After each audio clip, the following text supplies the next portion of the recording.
Go. Okay, recording is starting.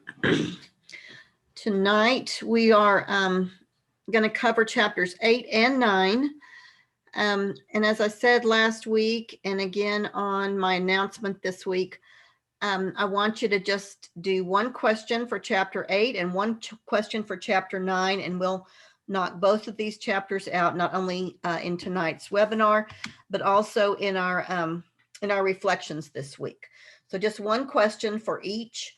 In one of our sections of our class, the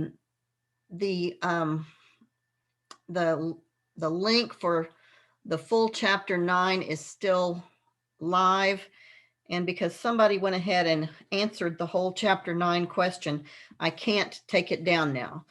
I added something to the title of it to say don't answer this one, but once somebody goes ahead and answers it, I can't disable it because it's already been activated as somebody's already answered it for points, and so then I can't disable it in Canvas. So I've made a note at the top of it not to answer that one. Answer only the one that has chapter 8 and 9. Leave alone the one that says chapter 9. I don't remember if that's in section 020 or 030, but whichever class you're in, one of those has the chapter 9 still live. And like I say, I can't disable that now, but just make sure you click on the one that says chapters 8 and 9 when you start answering your reflection question this week. Okay, let's see. Chapter 8 is about auditory impairments. So we'll go ahead and get started with that chapter. Here we go. Auditory impairments. I don't know how much experience some of you all may have had with auditory impairments or relationships with people in your life that may have auditory impairments, or maybe some of you have learned some sign language, or maybe have friends who have taken sign language classes, maybe in high school for foreign language credit, or some of you may have done that I'm not sure if we offered that at Tarleton as a foreign language, but I've had a lot of students through the years who have taken sign language courses as a foreign language, and some students have been very proficient with sign language. So some of you may be really familiar with the deaf community and maybe really familiar with sign language. Some of you may have deaf members of your family, and you may be able to add to this conversation. And if so, please join in. I've had some experience with deaf students in my career, and with other members of the deaf community in my experiences. But I don't have anyone in my family who is deaf. And I think that adds another dimension to this discussion. The deaf community is very different from any of the other disability communities.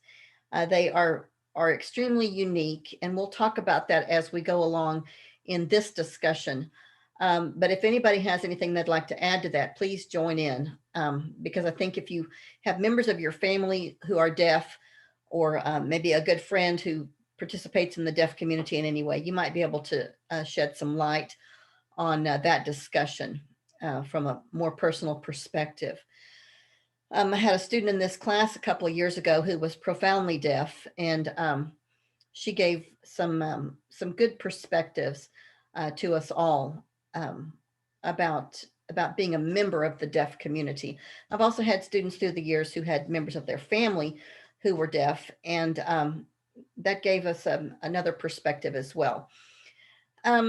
Like I said, members of the deaf community have a really different take on disability. Many members of the deaf community don't feel that they have a disability at all. A lot of that depends on where they find themselves in their deafness in their family. If a person is born into a non-hearing family, oftentimes that deafness is um, is considered not to be a disability at all. And so that child who is born deaf into a deaf family, they're brought up in such a way that they are treated as non-disabled, and they're never taught oral language, and they never realize that they have a disability because they don't interact very much with the hearing community. This is also the one disability community that I feel, from my experience, chooses oftentimes to isolate themselves and to segregate themselves, and not to look for opportunities for inclusion, like a lot of the other disability communities. Most of the other disability communities look for, seek out, and press for inclusion opportunities. And you'll see that that families of kids with disabilities will press school districts for inclusion of their child with a disability, until they get that, if it's not being provided, except for this particular disability. And like I said, oftentimes people in the deaf community will tell you that they don't have a disability. So even just the words I'm using right now about deafness or an auditory impairment being a disability would be considered offensive to some people in the deaf community. But they would choose, rather than to be included in a class with other kids without disabilities, they would choose to have their child to be served on a campus with just other kids who are deaf, or perhaps to be schooled at the regional day school for the deaf, or the school for the Texas School for the Deaf that's down in Austin, which is unlike, like I say, any of the other disabilities that that we've talked about already this semester, or that we'll continue to talk about. That would be very, very unusual. In any of the other disability categories, parents would be, I think, really offended, and would be pushing for equality if we told them that their children were going to be isolated in a classroom with just other kids with a particular disability that their child had. But that's not so with children oftentimes in the deaf community. Now, we find that more often than not with children who have parents or other siblings who are deaf or auditorily impaired to some degree. You'll see here on this page, and you may have already read in your textbook, that there is a difference between the word deaf with a capital D and the word deaf with a lowercase d. The word deaf with an uppercase D is used to define the community of people who are deaf, the deaf community. And the lowercase d is used to just describe deafness, and not that the name of the community of people who are deaf. And then we'll get into some more of the definitions as we go along. But there is that delineation between the two words, depending upon whether or not the D is capitalized or lowercase. The words hard of hearing, when I was receiving my training a number of years ago, were not considered politically correct or acceptable to use. Those words have come back into fashion amongst the deaf community, and the deaf community is pushing for those words to be included in legal descriptions again for people in the deaf community who have hearing loss of one type or another, maybe somewhere along that continuum of hearing impairment or auditory impairment. As I was receiving my training, and for the last number of years, as I've been a special educator in Texas, we would not have ever used the words hard of hearing. That's what people used to call old people who had difficulty hearing. They were what we called hard of hearing back when I was a kid. but you wouldn't use that term anymore. But suddenly that's come back into vogue in the deaf community, and I'm not really sure why. But the the deaf lobby is pushing for that term to be embraced again by school districts and by the legal community. That hasn't happened yet, but it may at some point when there's a lobbying group pushing that hard for it. So I'd say stay tuned for changes in verbiage that may be coming around the corner for this particular population. Now, the legal term right now, depending on which state you're in, may be hearing impairment or auditory impairment. Your book uses the term hearing impairment. Here in Texas, we use the term auditory impairment. And then if we abbreviate that, we call it AI. So in Texas, we have kids with auditory impairments. We abbreviate that AI. And then elsewhere around the country, you may hear people say AI or auditory impairment, or you may hear hearing impairment or HI.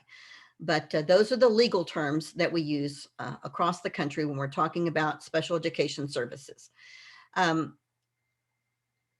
The deaf community is really pushing for deaf or hard of hearing to be the terms that we start to embrace. That has not happened yet, but those are the terms that, like I say, the deaf community is pushing for.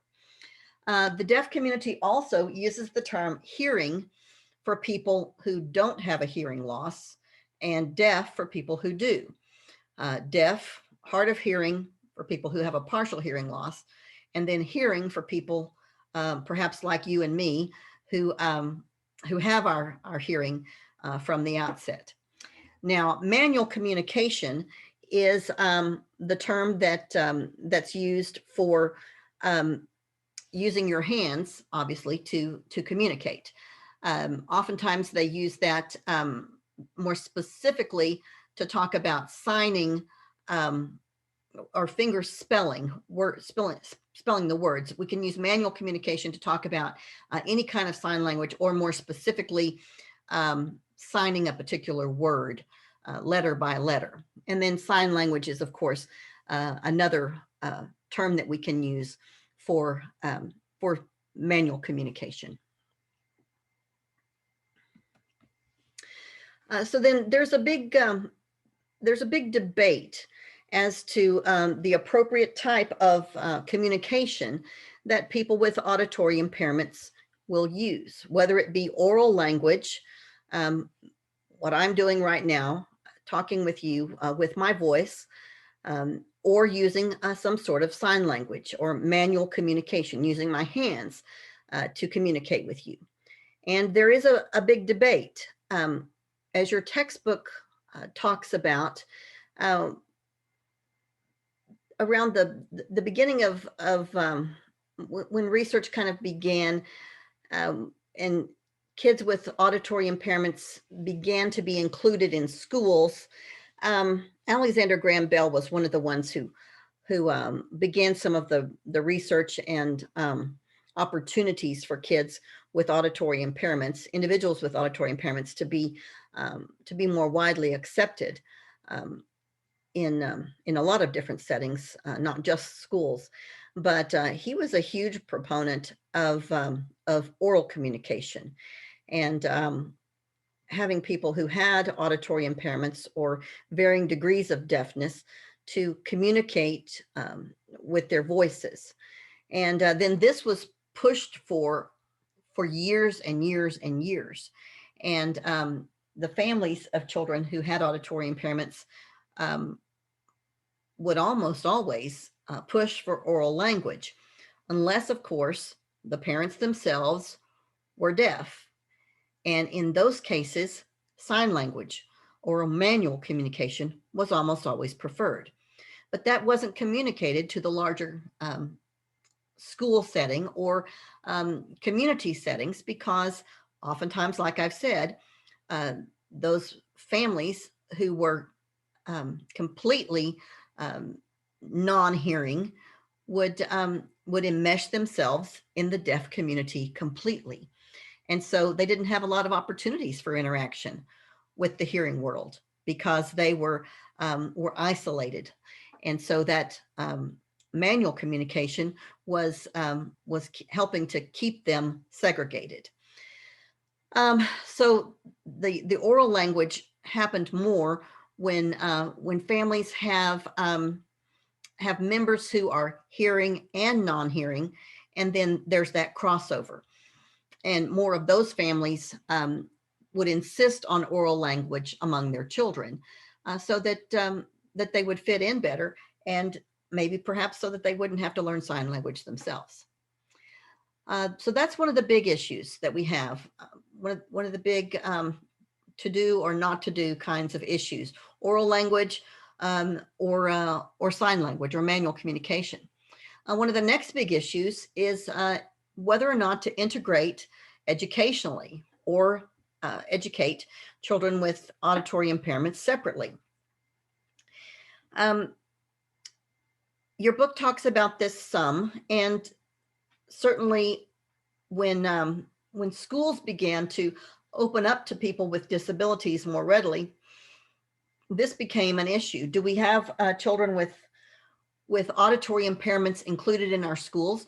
Well, almost always, if we were going to include children with auditory impairments in schools, they had to be oral language users, or they had to have some sort of system for communicating with their peers and their teachers if we were going to have them in typical schools. And so kids who were going to be integrated had to be oral communicators. We certainly did have separate education available, but it was usually for kids who were more severely impaired with more total hearing loss. And so kids who had partial hearing would be more likely to be integrated, and kids who had a complete hearing loss would be more typically separated. Then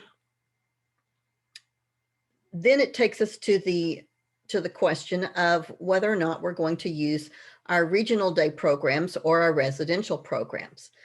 Like I said a moment ago, we have a Texas School for the Deaf. It's down in Austin. We also have a Texas School for the Blind. And I'll go ahead and talk about both of those now. And we'll, like I said a little bit earlier, we're going to talk about blindness and visual impairment a little bit later in this hour. But we've got a school for the blind and a school for the deaf in Austin to this day. And those kind of went out of fashion for a while when we had so much inclusion in schools. But both of these groups, the deaf community and the blind or the visually impaired communities, have both really pushed for those schools to continue because they give such specialized services to these two groups of students. Beside that, for the deaf community, we have all over Texas, we have what are called regional day programs. And so let's say Stephenville, for instance. Stephenville is the regional day school for the deaf in a several county area. And so if a child lives perhaps, let's say in Bluffdale or Three-Way or Huckabee, or one of those schools not too far away, maybe even as far away as Glen Rose, or oh, I don't know, maybe Santo or Tolar, or some of those other small towns that aren't too far away from Stephenville, and they have children who are deaf that that need more support than they can get in their local school, but they don't want to go live in Austin in a dormitory at the Texas School for the Deaf, which is a residential school, like going away to college, then they may choose to come to Stephenville to the regional day program. Now, by virtue of the name day school, day program, that means that they'll ride by bus every day to and from their home school to that regional day program. So those students, and this is for little kids who are in kindergarten all the way up through high school, might catch the bus at their local school, and or actually they would probably get it at their home. The bus would come to their home, and their local school would pay tuition for them to be transported and schooled at the regional day program. And then that regional school would pay for interpreters and all of the special services that they might need to be educated with a larger number of kids who had some of the same disabling conditions that they do. And then, of course, we've got those residential programs, and they're available to families, even of very young children. Parents might choose to send even a kindergartner or a first grader to the residential program in Austin. And that sounds really strange to a lot of us, that a parent might choose to send a very young child to a residential program, but it does happen. I've heard of, when I worked in Hurst Euless Bedford, we had a third grader who was in the in the residential school down in Austin. And we, as the local school, paid for that child to go to that program. Now, it was completely up to their parent whether or not they wanted them to go there. But that parent determined that that was where they chose for their child to be educated. And that third grader would spend all year, the whole school year down in Austin, and would come home for holidays. And we, as the local district, would pay for the child to be transported back and forth for those holidays, and then for the summer. And the rest of the time, the child spent the time down in a dormitory in Austin. So a totally different world from what most of us think about schooling for kids with disabilities. So those are all decisions that families of kids with auditory impairments have to decide: how they're going to communicate, how they're going to be educated, and where that education is going to take place.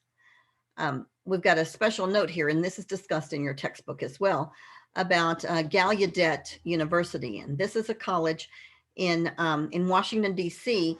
that is designed for students who have auditory impairments. And it's an interesting place. A number of years ago, most of the students who go there are auditorily impaired to some degree or another. You don't have to be, but I think the whole school is designed around that. And so I think all of the instruction occurs in sign language, American Sign Language. But a number of years ago, their president was a hearing individual, and they had a demonstration on the campus, and they said, why is the leadership of our university not representative of our population? And they basically had kind of a sit-in and rebelled against their administration not being more representative of their student population. And the president at the time, who was a hearing individual, stepped down, and an individual who was deaf became the new president. And I think that's been the case ever since. And that's been in the last, I don't know, maybe 10 to 15 years, maybe less. It may have even been since I've been at Tarleton in the last 10 years. But I thought that was interesting. All those years had gone by where they depended on the hearing community to run their school. And then finally they said, hey, we need to have more representation from people like us. Okay, so here's a slide about types of hearing loss. First of all, we have sensory neural hearing loss, and that's caused by damage to the inner ear or the nerve that goes from the ear to the brain. So that's really brain oriented, sensory neural. And then we have conductive hearing loss, and that's interference with the way sound waves move through the eardrum to the middle ear. And it's really more of a problem of loudness than of clarity with hearing. And then we have what's called mixed hearing loss, and that's kind of a combination of the two. We also have unilateral versus bilateral hearing loss, and unilateral is one ear and bilateral is both ears. And then we have stable or progressive hearing loss, and stable is when you maintain a level of hearing loss, and progressive is where it's getting worse. And then we have different degrees of hearing loss. We have mild, moderate, severe, or profound. And obviously mild is just what it says, very mild. And then profound would be very, very serious hearing loss. And then the others would be in between.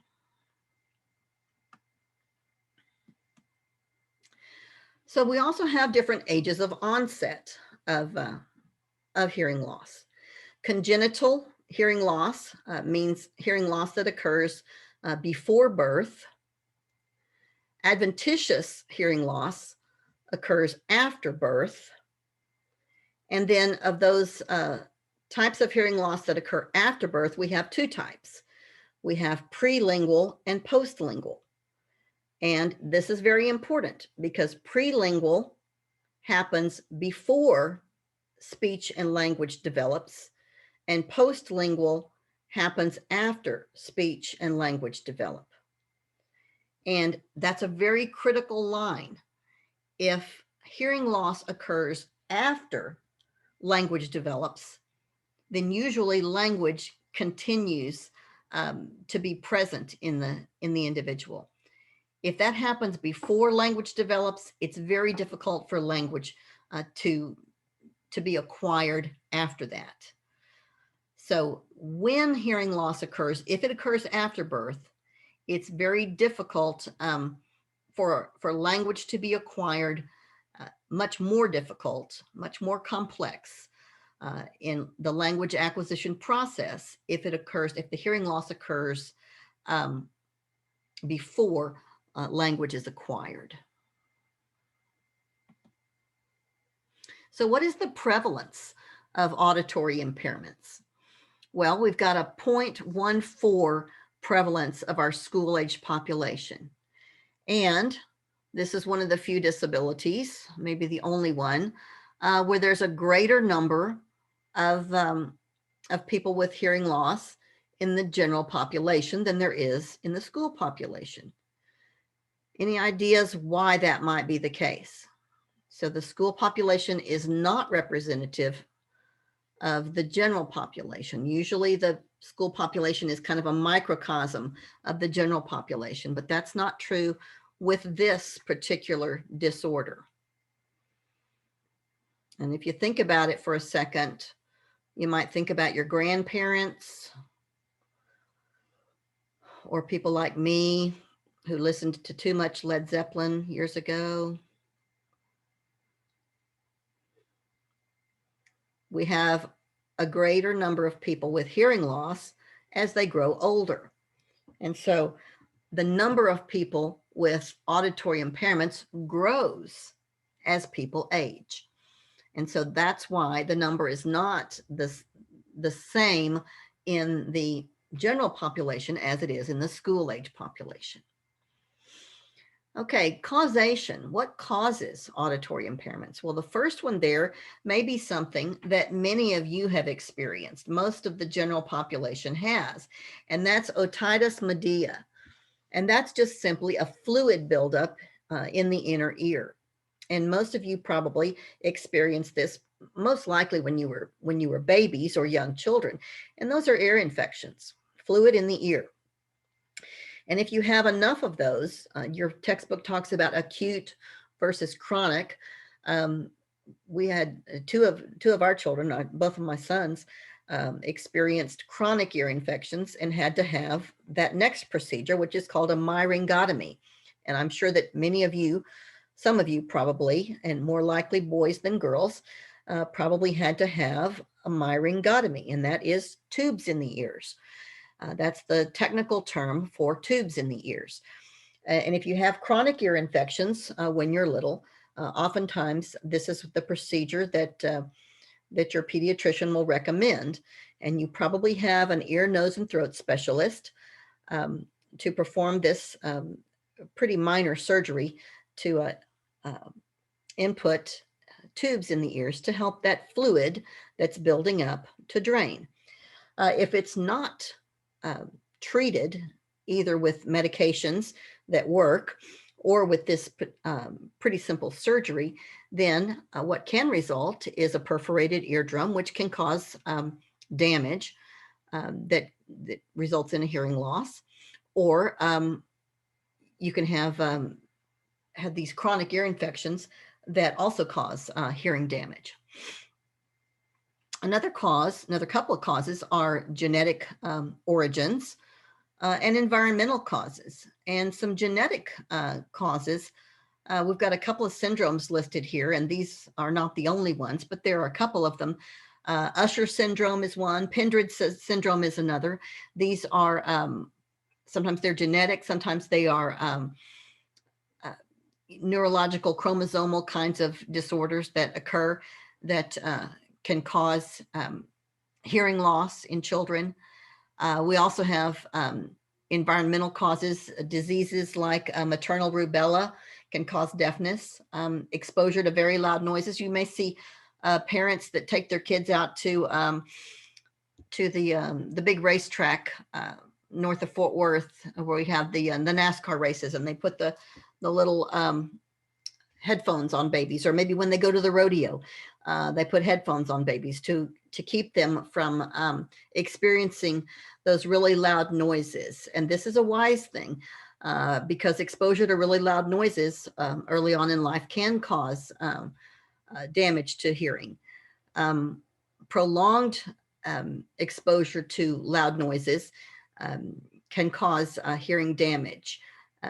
We make jokes about loud music, but it can cause hearing damage. I do have some hearing loss due to, I think, a lot of loud music when I was growing up.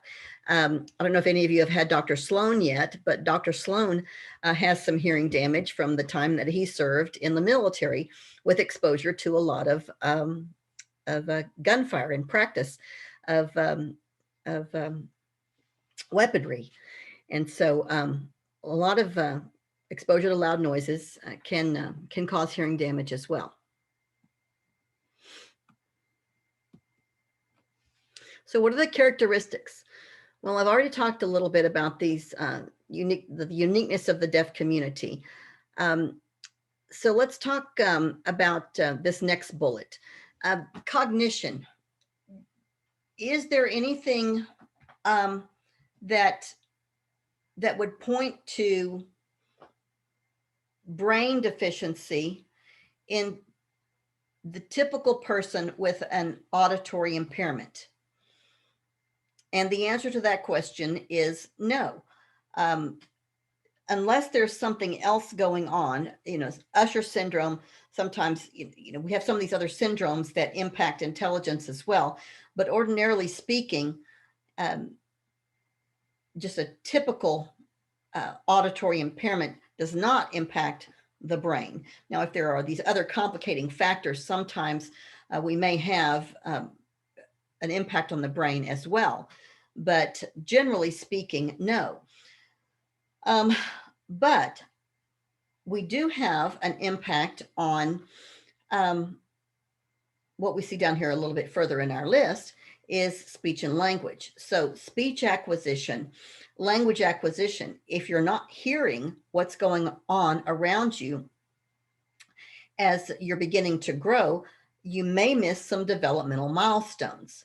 Some people may confuse that with cognition, with the way you're developing intellectually. And we've got to make sure that we don't confuse intelligence with some of these other things, with the way kids are learning to speak and learning to express themselves and interact with their environment. That's why it's so important that we make sure that kids are hearing appropriately and meeting those milestones the way they should. So how are academics impacted by hearing loss? What do you think the biggest problem might be academically with a hearing loss? And if you think about that for a minute, reading, writing, and arithmetic, and then go on down the line to social studies and science and PE and music and art. And maybe it's coming to you that the thing that is most readily impacted by an auditory impairment is reading. Because in order to learn to read, you need to be able to hear the sounds. Think about the way you learned phonics, and that's hearing the sound and then putting meaning to those distinct sounds. So learning to read the typical way that we teach children in kindergarten, first grade, second grade is not going to happen automatically for children with hearing loss. We're going to have to do it visually. We're going to have to come at reading from a whole different way. And so reading is the area that suffers most with children with auditory impairments. As I said a moment ago, speech and language are going to suffer.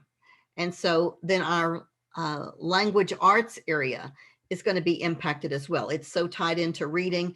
It's so tied into our oral speech that it's going to suffer as well. And then, of course, we know that there's a lot of overlap with reading as it applies to the more advanced stages of math.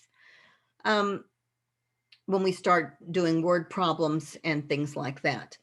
Just the basics of calculation are independent of reading, but anything more complex is dependent on reading as well. How about the social and emotional elements of reading? I'm sorry, the social and emotional elements of school, of academics. Certainly those are impacted. If you can't hear the conversations that are going on in your classroom, if you have difficulty communicating with your classmates, if you can't interact orally, if your primary communication mode is perhaps manual communication, sign language, or finger spelling, then you are going to likely be impacted socially and emotionally.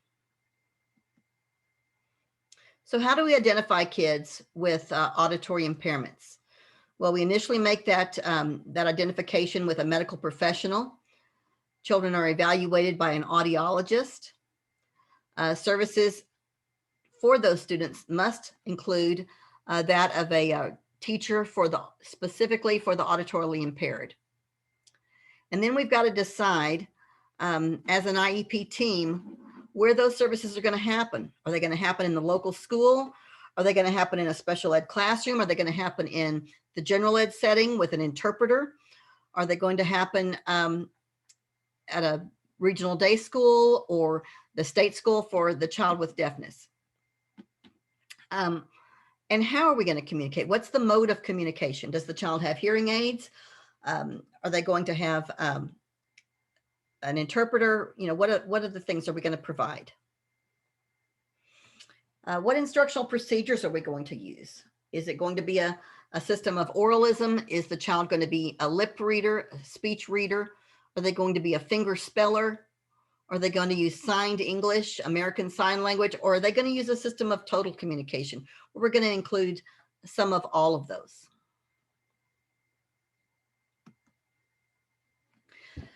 We have to think about the classroom environment, where we're going to seat the child, all of the materials that we're going to include for them. Do they have a hearing aid? Do they have a cochlear implant?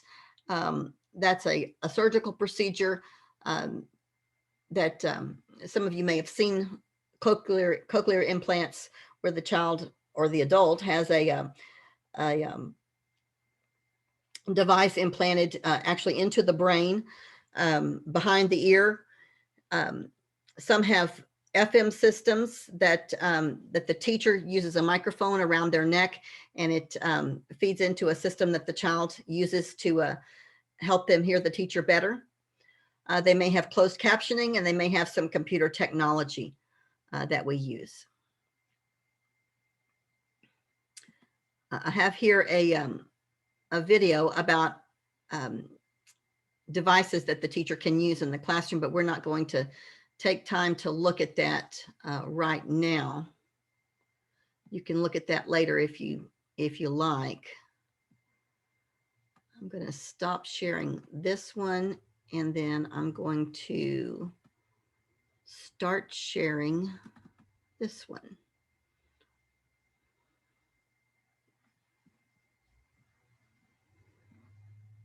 Any questions about auditory impairment before we go on? Anybody? Okay, let's take a few minutes to look at visual impairment. Visual impairment is interesting. It's one of the few disabilities that it doesn't seem to have a lot of baggage to go along with it. There have been some really well-respected people who have visual impairment around for centuries that just fit right in to mainstream society. And I think it's because the only thing that that seemed to be wrong was the eye. People with visual impairments can be very, very articulate verbally.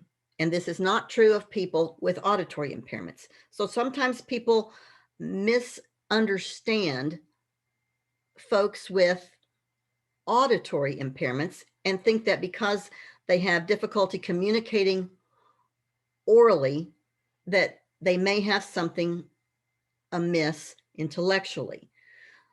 But for people with blindness or low vision, they don't think that's true because they can understand them so well orally. Homer, the author of the Iliad, was blind, and obviously a very well-received and well-respected author. Nicholas Saunders was a Cambridge professor way back in the 1600s, a mathematician at Cambridge. That did not hold him back. Maria von Paradis, a pianist and teacher in Venice in the early 1800s, was blind. Did not keep her back in her career. Of course, Braille devised the system of raised dots for reading way back in 1834. So strides were being made for those with visual impairments well before any of the other disabilities. The American Printing House for the Blind was established in 1858. Continues to produce accessible materials today. In 1913, the first classes for partially seeing students were established in Massachusetts and Ohio. So here are some definitions. Blindness is kind of a vague term, as well as partial sightedness. These are terms that you'll see kind of used interchangeably with other things. So we don't usually use those two terms in special education. We use visual impairment.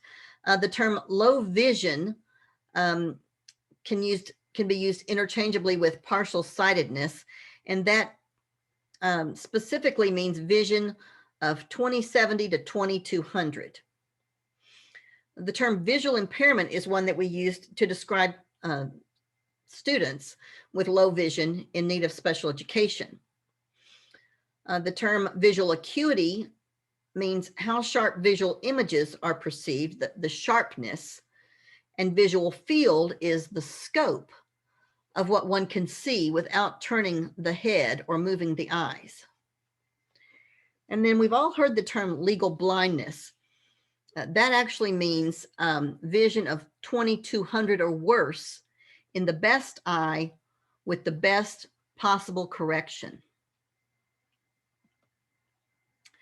So what does visual impairment really mean in the school setting? Well, here's what it means. Vision that, even with correction, adversely affects a child's educational performance.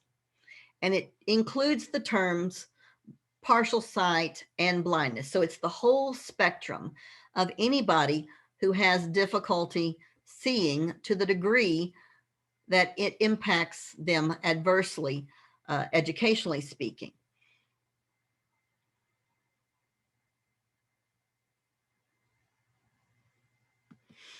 So how prevalent is it? Well, 1.2% of children under the age of 18 have a visual impairment of some kind. What are the causes? Well, we've got optical defects.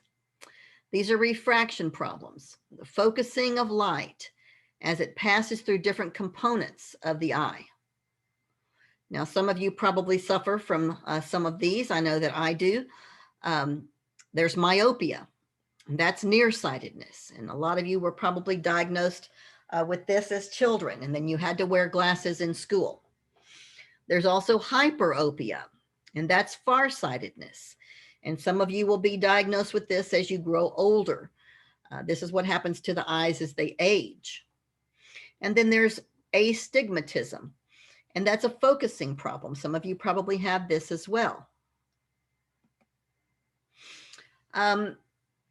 There's ocular motility defects, difficulty in the coordinated use of two eyes simultaneously to achieve binocular vision. There's nystagmus, and that's abrupt, jerky movements of the eye. There's strabismus, and that's any deviation in the alignment of the eyes as a result of muscle imbalance. Sometimes that's what we would consider cross-eyedness. And then there's amblyopia, which we often call lazy eye. So here's a few photos that we might look at as examples of some of those. The one here on the left is amblyopia. The one at the top is strabismus. Let's see, how do you say that again? Strabismus. And then the one at the bottom is also amblyopia. So the amblyopia is the wandering or the lazy eye, and the strabismus is more of the crossed eye. I think they seem a lot alike, but they're actually different. All of that has to do with the muscles in the eye.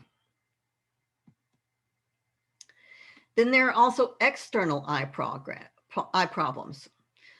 Some of the orbital eye problems. That's problems having to do with the surface and so forth around the eye.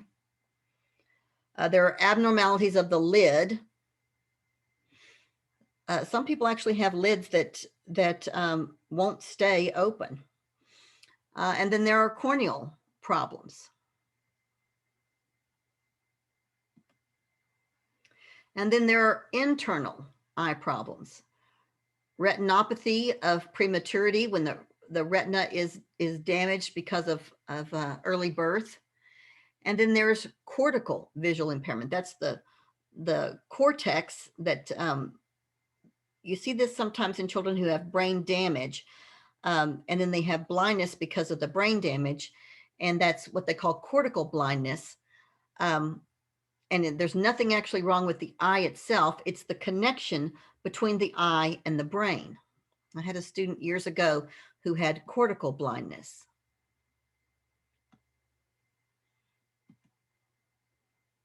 So what are some characteristics of students with visual impairments? And as I said a moment ago, the intellect is intact here, unless there's something else going on. But generally speaking, the intellect is intact. Usually play and social interaction skills are not greatly negatively impacted. Language and concept development is not impacted to the degree that we would see with auditory impairment, because communication is intact. So usually we see a higher level of academic achievement than we see with auditory impairment. The child doesn't have as much room to have to make up because they've got that oral ability that is not greatly impacted. Perceptual abilities obviously are going to be greatly impacted because of the inability to see.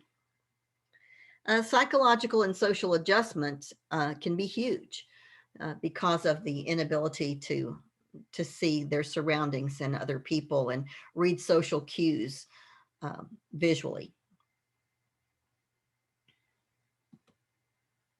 So how do we identify a student with a visual impairment? Well, we do a very comprehensive assessment. Of course, we have an eye doctor involved in that assessment. We have an assessment of what we call functional vision, and we have a teacher of the visually impaired who is involved and helps us determine how well the child can see to make their way around the classroom and the school and the playground and the world around them, getting on and off of the school bus, those kinds of things. That leads us into this assessment of orientation and mobility. What is their movement ability like? How well can they actually get from place to place? Do they need a cane? Do they need a guide dog? What supports do they need to make their way around the building, around the community, in the classroom, things like that. And then we do an assessment of social and independent living skills. So how about instruction? Well, we want to make sure that we are providing the student with the ability to access everything they need around the school and in the community. So all of that orientation and mobility and community awareness, that functional element of the environment is really, really important. Sensory efficiency. How can they best use the senses that they do have to make their way around the school and in their world? Interacting with their peers and adults and community partners and so forth. Independent living, recreation, leisure, career in transition, self-determination, being able to do the things they need to do to advocate for themselves, and then literacy and Braille skills. And that is the end of tonight's presentations. Boy, I did that all in 1 hour. I'm pretty impressed. Questions about auditory impairment or visual impairments? Anybody? Test 2 is open until tonight at midnight. Tuesday tonight at midnight. Anybody? Y'all ready to say goodnight? All right, ladies and gents, I'm going to sign off, and I'll post this, and I'll look for chapters 8 and 9 with 1 question apiece, and I'll post a discussion board. I think we did our books last week for our unit 2. Isn't that right? So we need a discussion board this week. Yes, ma'am. Last week we did the books. Thank you, Luis. I appreciate that. You're helping me stay on track. I appreciate that. Okay, so we'll have a discussion board that I'll open up tonight as well. Okay. All right. Y'all take care, and I'll see you online. Thank you. You bet. If anybody needs anything, let me know. Thank you. Bye, y'all.